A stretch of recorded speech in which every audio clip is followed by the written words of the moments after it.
right, guys. Hey, thanks for joining me today. I have the joystick and the loader is finally completely installed and up and running and functioning. And so before we get into it, I just want to give Lake Henry a big thank you and a shout out. Lake Henry Implement out of Paynesville, Minnesota. And they did a fantastic job of supporting me and getting this thing done. And same with Quicke Loader Company.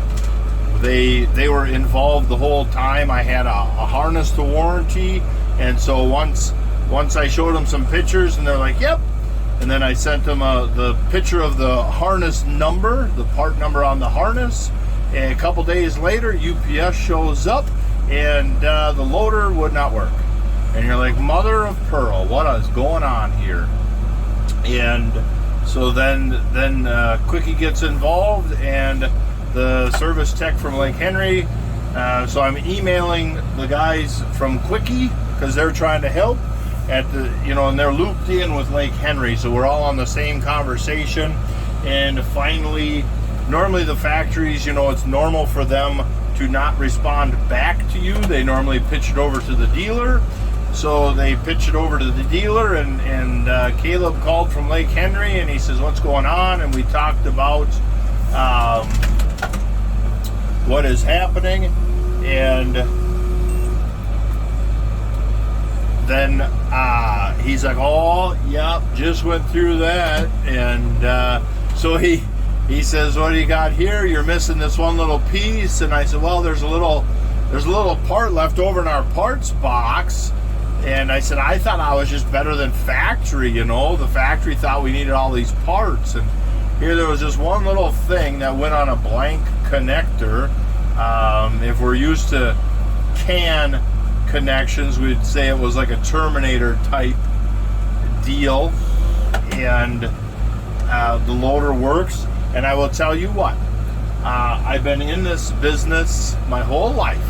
I quit junior high, 9th grade football and wrestling. I quit that so I could come home and work. And when I came home, I'd get off the bus, and there would be 714 mulch chisel plow, mulch tiller right there in the yard in pieces that the local John Deere dealer dropped off. And I would put it together, and then they would come get it and haul it out to the customer or take it back to the store for frontline. And so we had the John Deere implements, and then they had sideline companies like H&S thrower racks for your small square bales, and Lunetti, or that Italian company for some of them rakes and tedder. We didn't have tedders then. It was for them rakes. We had rakes, so yeah. But I'll tell you, the control on this loader, we'll get into the cab here in a little bit. The control on this loader is much nicer than most people in the ag industry are used to. I would say with a lifetime in the ag industry and then a lot of years sitting in brand new cat equipment, this is as good as any cat control for feel between the connection between your fingertips and running the loader. I lift up like that because it catches the weight. So that one's 1,113 pounds. Then I just check OK, and then it records it. So on this field so far, I got a couple practice wagons back to the yard to get this stuff figured out. So this is the 18th bale, and so far I've got 19,000, well, basically 20,000 pounds of bales off of the field. So that tells us that off of this whole 7 acres, we're going to end up with about 16 ton worth of production off this 7 acres, and that's pretty darn good. It's not the wettest. I would say best guess around that 40 to 45% moisture. It's brome, timothy, orchard, fescue with just a random touch of some alfalfa and clover here and there. And it was tall. We're, you know, first crop is getting a little late for us here. And it was tall, but boy howdy, it was some beautiful stuff. Well, 11:57, record, and yeah, we pulled the old John Deere hay mower out of the weeds because this stuff it was tall, you know, all that stemmy hay was tall right up to my belly. And then but there was all that green grass down inside that kind of raises heck with the disc mowers. So we grabbed the old 1600A out of the weeds. Haven't used that for a few years. Grabbed that out of the weeds and put that behind the 4430, and the wife come up and showed her how to run it, and she cut the field down, and then at the end of the field the hose broke. So we're waiting on a hose because the next field is all lodged down alfalfa. The loader's bouncy because I got the suspension on, the soft ride on, just in case. Well, that one's a 1400 pounder. That's a big one. I got the suspension on just so if you're driving, like when we unload in the pasture, it's rough. So if the tractor hits a bump and the front suspension on the tractor doesn't do much to smooth out the bump, then we always have the loader suspension to help us out. And so hopefully things don't get broken that way. That guy can go in the middle. I only need 7 bales on this load and the next load to finish up the field. These are 50, they were supposed to be 50-inch bales. So by the time the thing beeps at you, you know, many times you're ejecting a 51 or 52-inch bale.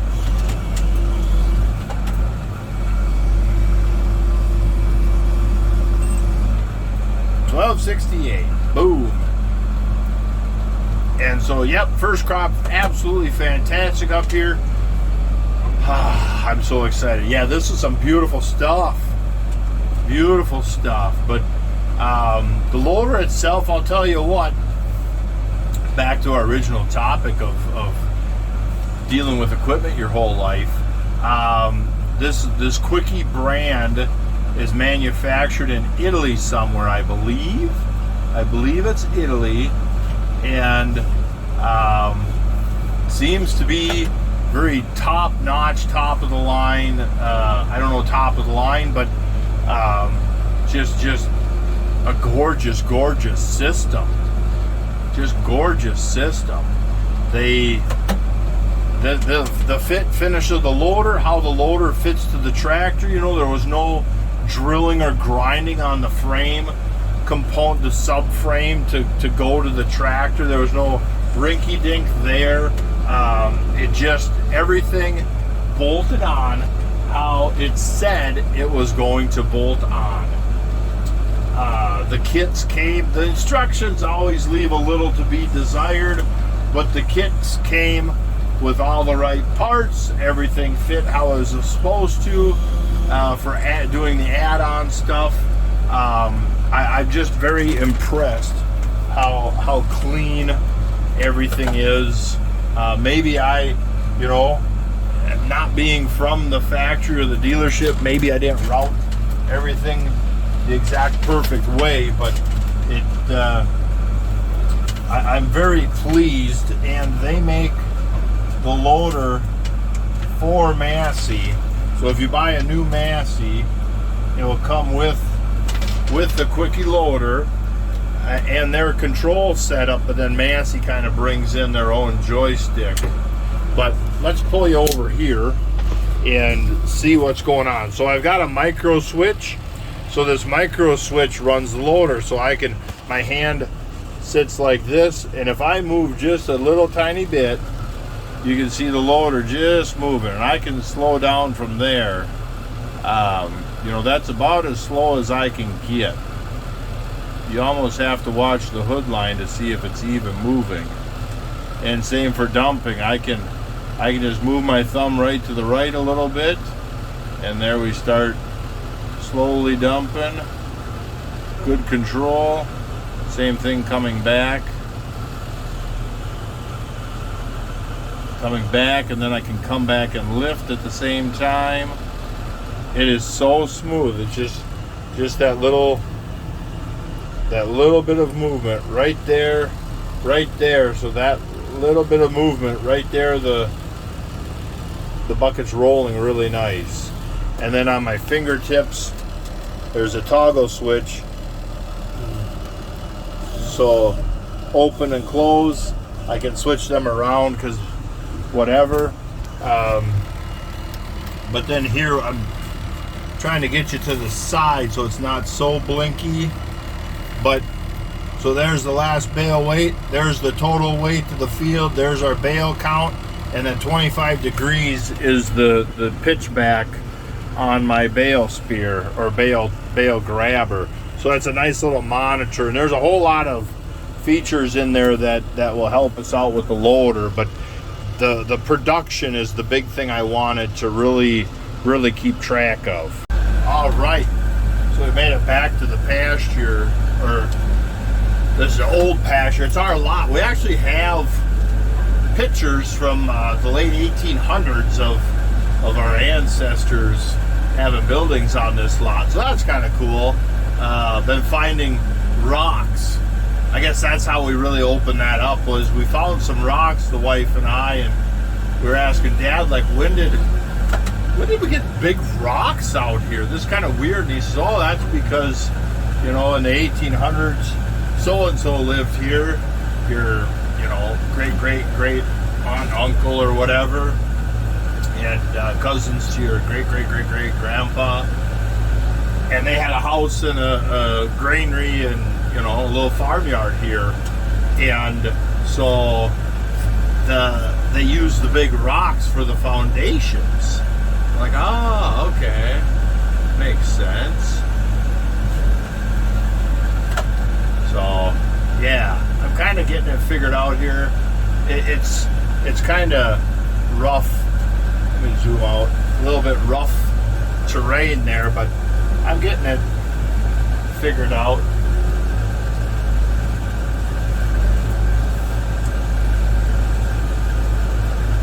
That'll be kind of fun. In a couple of years, it'd be nice to pour a big area of sand or gravel and then have that as your hay area. All the retail bales, so this is our feed for the winter. All the retail bales are in another spot. Just easy to keep them separate.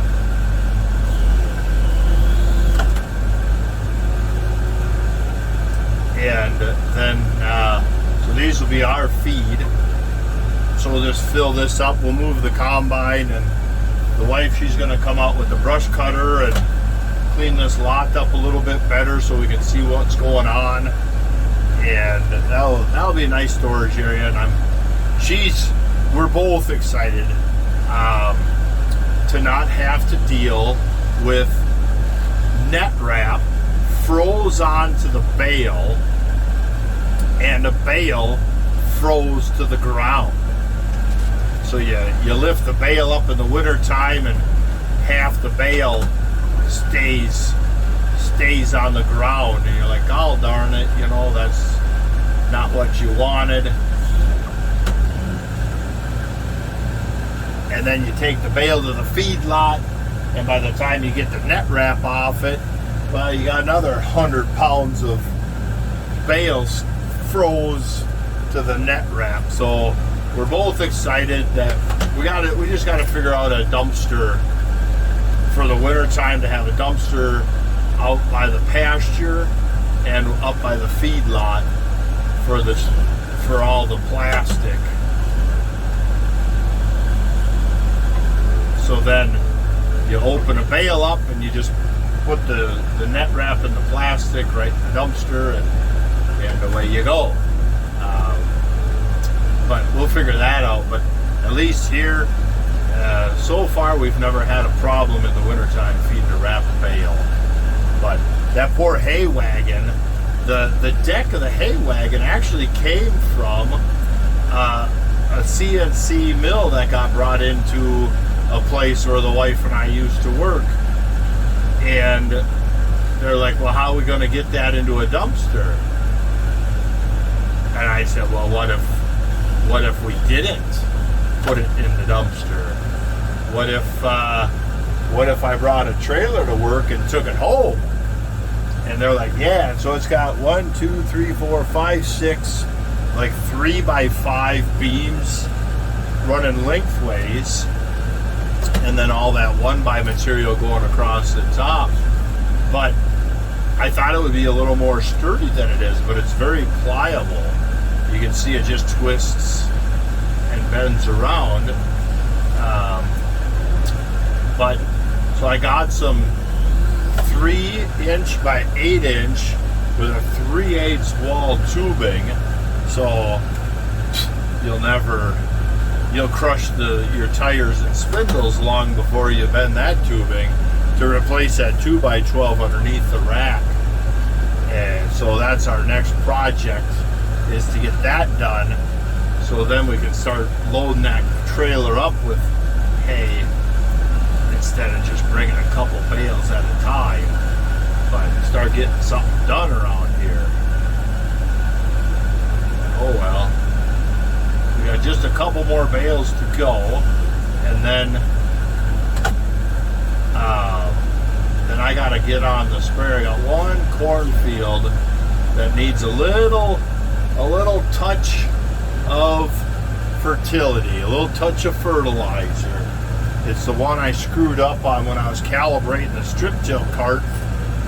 I had the wrong configuration in the monitor. I entered the wrong configuration, so everything I was calibrating, it was not responding, and you're like, what the crap? And then you're like, oh crap, wait a minute here, I completely entered this wrong.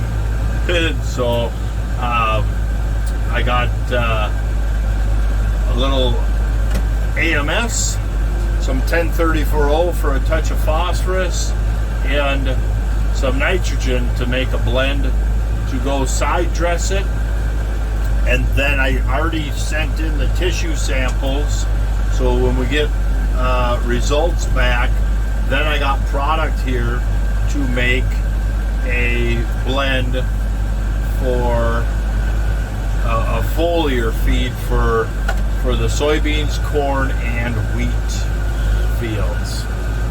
So yeah, I'm excited. I've never been I did a bunch of foliar feed experiments in the past, but we'll talk about that when the time comes. But yeah, so we got a lot to do today.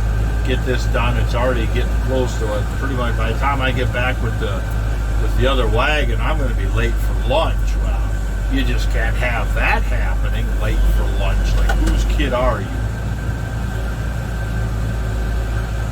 And so we made these bales 50 inches because at 50 inches, one, they could fit on the hay rack just like this. And then two, at 50 inches, they feed a lot better. They grab with the grabber a lot better, and they feed a lot better. So you're not trying to get cows to clean up a big 5-foot or a 6-foot bale. I like these small bales for baleage. It feeds nice. I'd rather have them clean it up a little quicker and have to feed a little more often than having it waste. And what works really good so far with these wet bales is you set a dry bale here, they eat it mostly gone, and then you plop that silage bale on it and you set the dry bale over there, and they will plow through that silage bale, and they'll end up cleaning up a lot of the dry hay in the process. trying to chase that wet feed down. And so that is pretty fun to watch them. Boy, they love this baler. So I'm excited. We're gonna nutrient test all the feed for our cattle this year and just do a lot better job of feed management and kind of see where we're at. And some of them retail bales, you know, if they sample well for feed quality, then we might end up saving a few of them and getting rid of a few of these other bales. You never know. I'm a big believer. I know a lot of guys, a lot of beef guys sell the good hay for money and feed the bad hay, and I will argue that point all day, every day, because in my area, there is no more premium anymore to sell the good hay. So, yeah, we've talked about that before, and we're going to talk about that again, so we don't need to talk about that more right now. I'm going to jump out and get hooked up and go get the last load. Oh, mail lady's coming down the road. I'm going to get hooked up. We'll go get the last load, and I'll catch you guys later when I'm out fertilizing.